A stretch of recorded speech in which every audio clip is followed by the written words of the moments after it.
It's that time again as Monarch Radio brings you back to those golden days before television, when radio was the main source of family entertainment in the home. Stay tuned for another one of those drama or comedy episodes from way back when, as performed by the Monarch old-time radio players.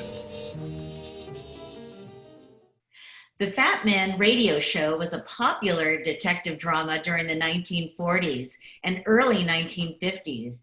It was reportedly created by Dashiell Hammett, renowned creator and writer of Sam Spade and the Thin Man radio series. The main writer of the Fat Man series was Richard Ellington, with other scripts by Robert Sloan and Lawrence Klee. The lead role of Brad Runyon was played by J. Scott Smart, with co-star Ed Begley as Sergeant O'Hara. The series premiered on ABC Radio Network from WJZ from Newark in January 1946 and ran until 1951.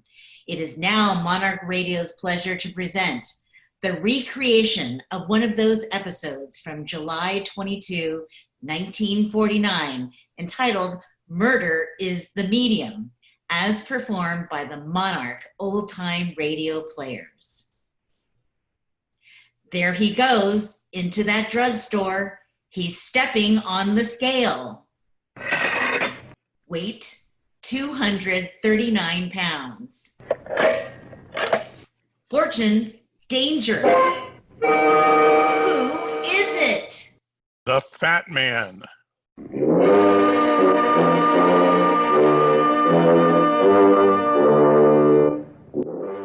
To most people, a zoo is a collection of four-footed animals.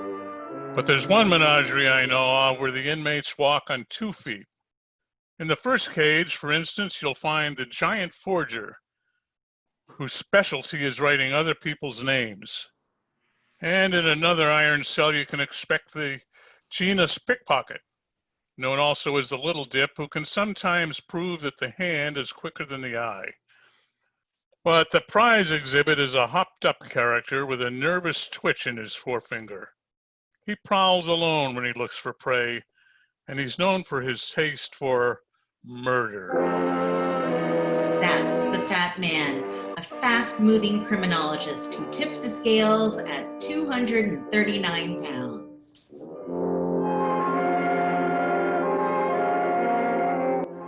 The Reynards, Oscar and Harriet, were a typical suburban pair, except that Oscar was 6 or 8 years younger than his over-upholstered spouse.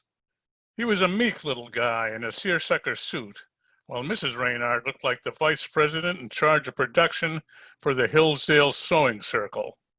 I'm Mrs. Harriet Reynard, Mr. Runyon, and this is my husband, Oscar. My second husband, that is. My first husband, Melvin, was supposed to have died 2 years ago. Isn't it official yet? Well, of course, Mr. Runyon. But Harriet has been... Oscar, you promised to let me tell it to Mr. Runyon in my own way. I'm sorry, dear. What's the story, Mrs. Reynard? Well, about 4 weeks ago, Oscar and I happened to wander into a rug shop on the Lower West Side. Well, after we looked at the owner's wares, he invited us into the back room to meet his wife. An attractive woman, Mr. Runyon, with an interesting face. We were told she had occult powers and could bring the dead back to life. Well, then she asked us if we wanted to attend a manifestation. You mean a seance? Well, she didn't call it a seance, but I suppose that's what it was. At any rate, we returned that evening just out of curiosity, and I spoke to my dear departed husband. Now, Harriet... Well, it's true, Oscar. You were there. It was Melvin's voice, and I saw his face light up in the dark right in front of me. I'll admit she's right, Mr. Runyon. Oscar thought it was some kind of a trick and asked me not to go there again. But I couldn't resist, and I went by myself without his knowledge, and I saw Melvin again. He seemed to be sitting in an office, dictating a letter to a stenographer. How was business? What? Skip it. Go on, Mrs. Reynard. Well, On the second visit, I received a message from Melvin asking me for a little money to tide him over, but I couldn't refuse, Mr. Runyon, and live with my conscience. After all, it was Melvin's money I inherited, and besides, How much did he ask you for? $500. Can you imagine that? And Harriet was fool enough to give it to them. Oscar, it wasn't much, Mr. Runyon, and neither was the $1,500 he asked for later. But now I'm beginning to think I may have made a mistake. Mm-hmm. The last time I went there on Wednesday night, I was told that Melvin was bankrupt and needed $20,000 in a hurry. That's when I decided I ought to have some outside advice. You still think you spoke to your first husband?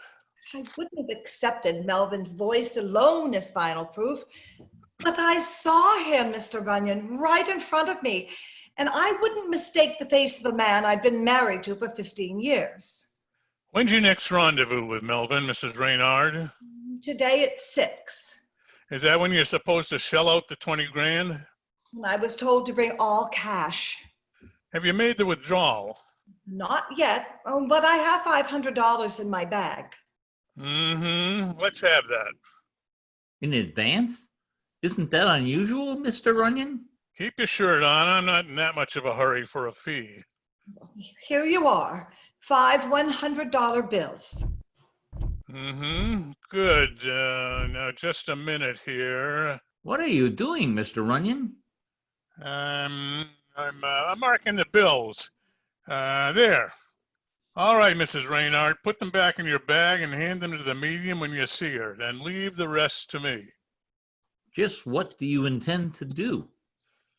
Communicate with the spirit world, Oscar, and get a receipt from Melvin for Mrs. Reynard's dough.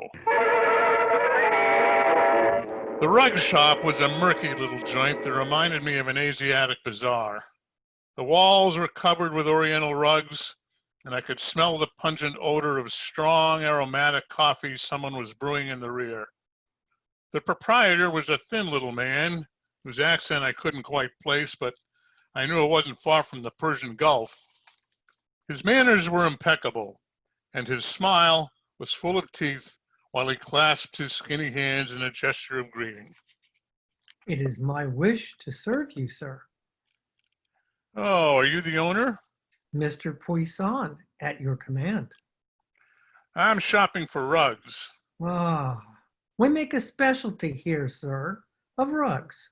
You are perhaps familiar with Oriental rugs? In a sketchy way. Then permit me to make a few suggestions in my humble manner. The finest rugs, as you may know, come from Persia. And this is a perfect example. Feel its texture, sir. Just like a kitten. It is a kashan, a notable weave. Observe the striking red foundation with its floral designs and exquisite lines. Yeah, it reminds me a little of an Isfahan. Ah, an Isfahan. Then you do know something about weaving. The Isfahan is a rare treasure indeed. Creations of genius from the 16th century. But only a few choice specimens are now in existence, and they're worth a king's ransom. Yeah, you've got quite a display here, Poisson. Yeah, the very best. You know, it must take quite a bit of lettuce to make a collection like this. Looks to me like it's worth a lot of dough. They are on consignment only, my friend, and all I receive is a commission for the sale. But you do not appear very interested. Why don't you let me browse around for an hour or so? I like to take my time. I would be most happy to permit it, sir, but unfortunately, I must close the shop at 6. My wife is conducting a manifestation at that time. Oh, your wife's a medium? Well, she doesn't call herself a medium, but she communicates with the spirit world. That sounds interesting. Any chance of getting in? Well, is there some dear departed loved one you wish to contact? Oh, yeah, dozens of them.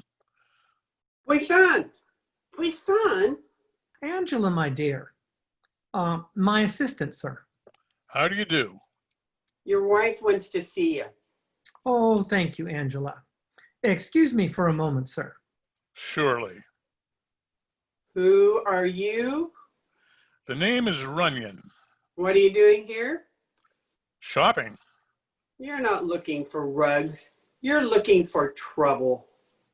Well, I'll buy that too, if necessary. Is this a raid? Not exactly. There's no law against conducting a meeting in this state. But there's a law against fraud, sweetheart, and it's still on the books. Pardon me, sir. Yeah? My wife has requested that you join us inside. Show the gentleman in, Angela. You better get out of here while the going's good. What, and miss a chance of communicating with the dead? Suit yourself, but look out you don't end up on their side.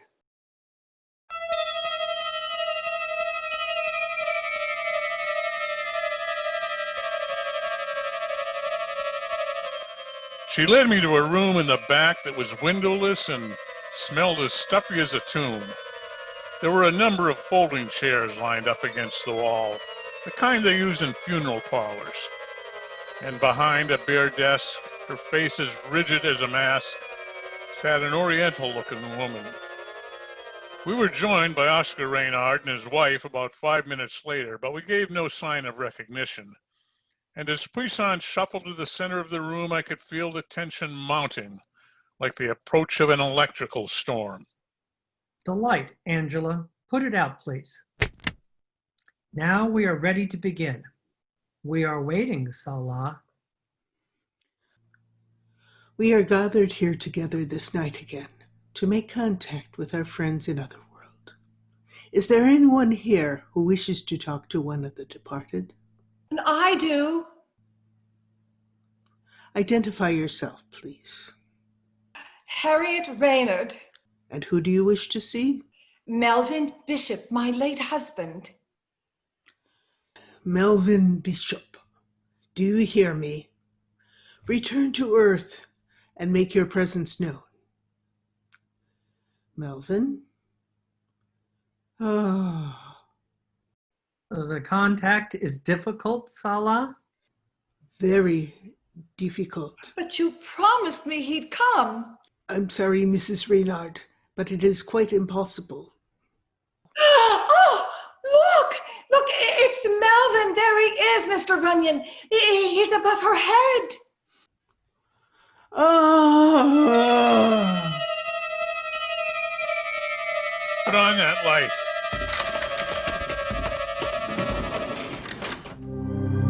It happened so fast I didn't have a chance to make a move.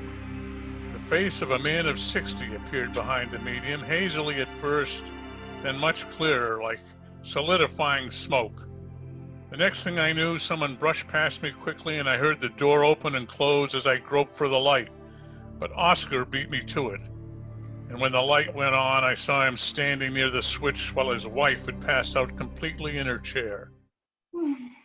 Harriet, she's fainted. Oh. She'll be all right. Looks as though the rest of the party decided to call it a day, though. I saw him. It was Melvin. Now you know I was right. I'll show you what you saw, Mrs. Reynard. Come to this wall. What is it, Mr. Runyon? Look. Why, there's a hole in the wall. Covered over with transparent paper. And there's a camera inside the hole, worked by remote control. A roll of movie film and a little ingenuity goes a long way as far as suckers are concerned. And as for his voice, wait a minute. It looks as though something new has been added. Move away from that desk, Oscar. Oh, it's the medium, Mr. Runyon. It's Salah on the floor behind the desk. With a 10-inch stiletto stuck in her back. The police sent out a citywide alarm for Puissant and his girlfriend, but 3 days went by with practically no result. Then I got myself a bright idea. I put an ad in all the papers that must have read like a winning lottery number to a rug dealer. because I offered to sell a genuine Isfahan for exactly $100.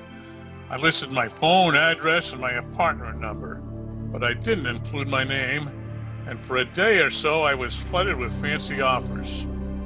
I just about figured that Puissant was wise to the gag when I got another call, and as I put on my best international accent, I recognized Puissant's dulcet tones at the other end of the wire. Hello? Yes? I am calling in regard to an advertisement in the papers. Oh, the rug. You say it's an Isfahan? Or the genuine article. Then why do you wish to sell it so cheaply? I am selling a rug, my friend, not a history of how I obtained it. I see. Do you wish to inspect it? If you please. My address was included in the advertisement. Will you be home within the hour?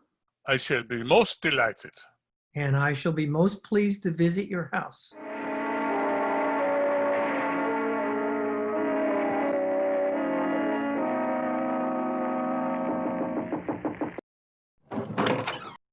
Mr. Runyon. Hello, Puissant. Come in. Make yourself at home. But the name downstairs in the mailbox, it was Turkish. Don't tell anybody, but he's the guy who sells me my towels. It was a trick. And a pretty obvious one. I didn't think you were dumb enough to fall. Now just raise your hands above your shoulders, sweetheart, like a good little man. But I have no weapons, if that's what you're looking for. No extra stilettos to spare? You think I killed Salah? Oh, no. Of course you didn't. She died from a bad cold. But I didn't even know what had happened in that room until I read it in the papers, Mr. Runyon. I swear that's the truth. Then what was your hurry to scram out? And don't tell me you had a date with your dentist. Well, I was pulled out. By one of Salah's ghosts? By Angela. Incidentally, where is she? Angela? Now don't stall, Puissant. I'm way ahead of you. I don't know where she's gone. That sounds very convincing. Okay, try this one. How did you get hold of that film of Melvin Bishop? What film? Oh, brother, now we're really getting cagey. But I don't know anything about a film. Or a camera. And how about those old dictaphone records you used? Don't tell me Melvin made them after he was buried. Oh, you are trying to confuse me. I don't know what you mean, Mr. Runyon. Okay, I'll explain it to you in a different way. Up to now, all you faced was a fraud rap. You might have gotten a year or two in the clink or even a suspended sentence for a first offense. But homicide, that's a different story. But I didn't murder her, Mr. Runyon. What shall I do? Tell me how to save myself. I'm an innocent man. Where's Angela, Puissant? If I tell you where to find her, will I go free? Well, that all depends, but if you don't give me a lead, you haven't got a chance. Very well, Mr. Runyon. I will take you to Angela. We got into my car and drove downtown to a section near Greenwich Village and parked near one of those gypsy hangouts converted from an empty store. A phrenologist's skull was pictured in the window, along with a giant human hand, and inside, at a small table, with a bottle of hooch in front of her, was Angela. Puissant? I see you doubling brass, baby. How's the palm reading business? What do you want? I'd like to have my fortune told. Angela? Shut up. This is what I get for being loyal to you, you double-crossing little stool pigeon. But he said it was murder, Angela. And he told me they'd give me the electric chair. I hope they do. I hope you sit there, Puissant, and fry. Maybe you'll be sitting on his lap, sweetheart. You got nothing on me. I didn't kill Salah. Why should I? Because you hated her. Why, you lying little... Temper, temper. How many times did you make a play for me behind her back? This is not true, Mr. Runyon. Not much it isn't, you hypocritical little fake. No, I treated Angela as a daughter. And as far as my wife was concerned, I never knew until right the other night that she was a fraud. You mean you attended those phony sessions and played it straight? I believed my wife had occult powers because I'm a superstitious man. Whatever was done without my knowledge. This jerk was so dumb his own wife didn't trust him. And I felt sorry for him. Like a dope, I tried to save his rotten hide. But from now on, he's on his own. He can worm his way out of this one all by himself. You've got a little worming of your own to finish, sweetheart. Don't threaten me. You got nothing on me but a misdemeanor. You don't say. All right, so I did figure out the moving picture stunt. So what? It was Sala who collected the dough. And it was Sala who also held out on me for my share. But I fixed her wagon. With a 10-inch knife? I didn't touch her. All I did was work the movie camera when she didn't expect it. I knew you were a private dick, and so did she. We were supposed to let this act go flat that night, so you couldn't get any evidence. Too bad that room was dark. I would have loved to see her face when I flashed that picture on the wall. Where'd you get a hold of it? Wouldn't you like to know? Believe me, sweetheart, I'm gonna know. You can take me into custody and you can question me from now until the cows come home, but you won't be able to hold me for murder, and you know it. How much are you getting paid to keep your mouth shut? Plenty. A lot more than you can afford to pay to open it up. And there's no question about my getting the moolah this time, handsome, because this time I'm on the receiving end alone.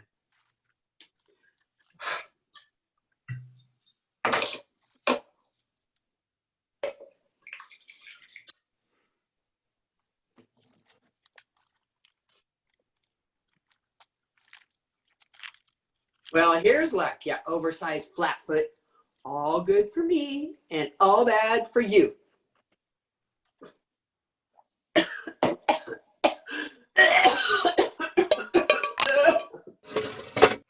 Mr. Runyon! Mr. Runyon, what has happened to her? She's dead, Puissant. Dead? That bottle of booze must be loaded with poison dynamite. She said she was on the receiving end, and she wasn't kidding. I put in a call to headquarters and left Puissant with the body. Then I hopped into my car and started for Mrs. Reynard's suburban home. I didn't bother with the doorbell, but entered through the service entrance in the basement and found my way upstairs to the first floor. The house was dark, which suited me fine, and I used a pocket flash to browse around. But 10 minutes later, as I was going through a study desk, I suddenly found out the place wasn't as empty as I thought it was. What are you doing in my house, Mr. Runyon? Didn't the butler announce me, Oscar? I can't believe it. Can it be possible that you're nothing but a common thief? Oh, stop. Where's your wife? She's ill in bed. I was turning in myself when I heard a noise down here, so I found my gun and decided to investigate. Well, relax, Oscar, and put the gun away. You know I didn't come here to steal the silverware. Well, why did you come? I was looking for some film. Film? Movie film. Was the late Melvin Bishop an amateur motion picture fan? That's something I couldn't tell you. Well, then maybe Mrs. Reynard can. I told you she was ill. Yeah, what's the matter with her? The shock of the medium's murder was a little too much. Well, she can spare me a couple of minutes. I won't be long. You insist on seeing her? If it's all right with you. Very well, Mr. Runyon. Oscar, Yes? don't you think we'd both be a little more comfortable without that gun in your hand? I'm perfectly relaxed. Yeah, so I notice. My wife is on the floor above.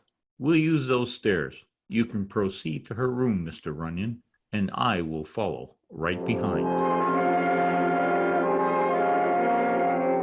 We slowly climbed the staircase to the upper floor, and Oscar nudged me into the room with the barrel of his gun.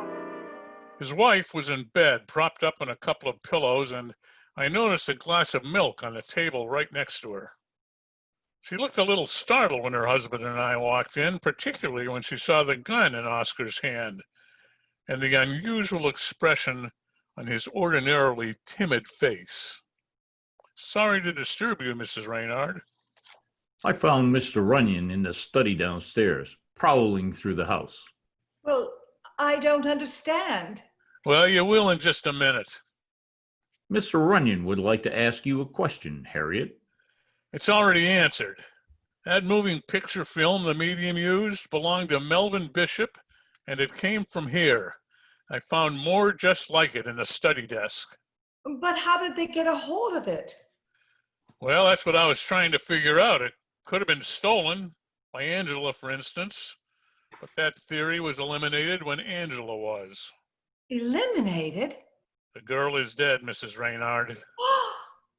She had a visitor a few minutes before I spoke to her. He brought a bottle of poisoned whiskey and a proposition to keep her mouth shut. She accepted both and crossed herself off my list. Oh, but that's incredible. Your husband made a bargain with Sala, the medium, to fleece you of a little dough. What? He gave her the film and a couple of Melvin's old dictaphone discs. When Melvin asked you for the money, the voice was dubbed in, but that wasn't hard to do with a perfect model on a record. The man is mad, Harriet. Absolutely mad. On the night I went to Puissant's, Oscar got in touch with Sala. He told her a private detective was on his way and had to play it down. She was going to do just what he asked her to when Angela decided to throw a monkey wrench in the works. Oscar thought Sala was crossing him, so he knocked her off. Don't you think it might... It's as good as in the bag. You're the only logical nominee who happens to be left, Oscar. You settled that when you settled with Angela. Yes, I settled with her the way I intend to settle with you, Mr. Runyon. Only I'm not blackmailing you, Oscar. I'm putting you in the chair. Oh, ah! You ought to stick to poison, Oscar. Oh, you killed him. The only thing that would kill this guy would be a dose of DDT. Do you mind if I borrow that glass of milk, Mrs. Reynard? I imagine Oscar prepared it for you with his own little hands. Come on, come out of it, sweetheart. Papa's got a little drink for you. Here, would you like to wet your whistle? No, take it away. For heaven's sake, don't put that glass near my mouth. That's funny. I had a hunch about that one. What's in the glass, Mr. Runyon? A slight dose of poison, Mrs. Reynard. Poison? Probably enough to kill a horse. Someone must have given your husband a chemistry set for Christmas.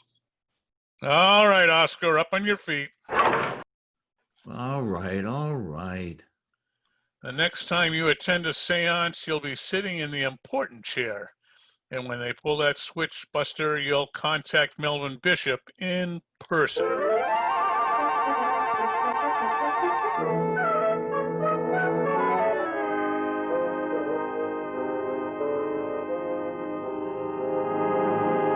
Featured in today's cast was yours truly, Jane Utsumi as the announcer, Bob Cuddy as the Fat Man, Patty Haynes as Mrs. Harriet Reynard, Charlie Pellissier as Mr. Oscar Reynard, Charles Davis as Mr. Puissant, Karen Steves as Angela, and Judy Katz as Sala.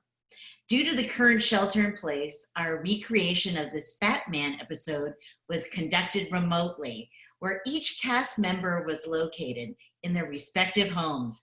This show was recorded and video edited by Judy Katz and was directed by Cathy Kitcho, who provided the edited audio recording for Monarch Radio. Howard Wishner provided sound effects using sound recordings from freesfx.co.uk as well as portions from the original broadcast. Casting and script selection was provided by Maureen Wishner.